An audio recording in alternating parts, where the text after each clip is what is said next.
দয়া, আল্লাহর ভালোবাসা, আল্লাহর করুণা যে কত বিশাল আমাদের কোনো ধারণাই নাই।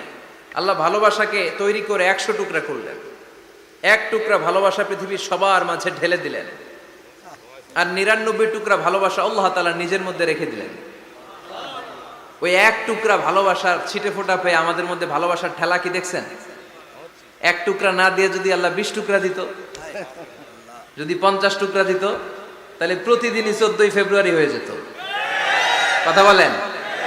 দয়া, আমার রহমত, আমার ভালোবাসা ছাড়া কশিন কালেও কেউ জান্নাতে ঢুকতে পারবে আল্লাহ তখন তারে বলবেন, উদখুলুল জান্নাতা বিরাহমাতি, go to the paradise with my mercy, আমার দয়ায় এখন তুমি জান্নাতে ঢুকে যাও। চিল্লায় পড়েন সুবহানাল্লাহ। এজন্য মানুষ মাত্রই ভুল হবে, অন্যায় হবে। ভুল করা, পাপ করা, অন্যায় করা এটা দোষের কিছু না, কিন্তু পাপের উপর স্থায়ী থাকা হলো দোষের। ঠিক কিনা? শয়তান ভুল করেছে, অন্যায় করেছে, সাথে সাথে যদি শয়তান তওবা করতো, ইবলিস রেও মাফ করে দিত কে? কিন্তু সে মাফ চায় নাই। শয়তান আর ইনসান, এই দুইয়ের মধ্যে মৌলিক পার্থক্য হচ্ছে এটা। শয়তান পাপ করে পাপের উপর স্থির থাকে, আর আমরা পাপ করে মাফ চাই কার কাছে? আমাদের জন্য মাফ চাওয়ার দরজা খোলা আছে না নাই? সকালে গুনাহ করছি, দুপুরে মাফ করে দিবে কে? দুপুরে পাপ করছি, রাতে মাফ চাইলে ক্ষমা করে দিবে কে? 24/7 সব সময় এই মাফ চাওয়ার দরজাটা খোলা আছে না নাই?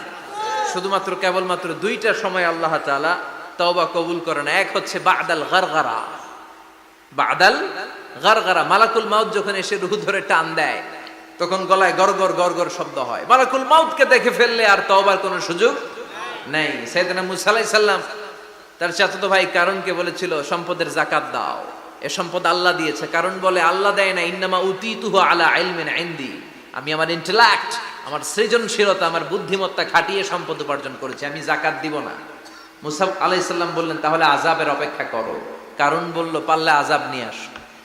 রব্বুল আলামিন বললেন, ফাখাসাফনা বিহি ওয়া বিদারিহিল আরদ, ও মুসা, নিরাপদ দূরত্বে তুমি সরে যাও, আমি এখনই কারুনকে তার সব সম্পদ সহ জামিনের মধ্যে দাবিয়ে দেব।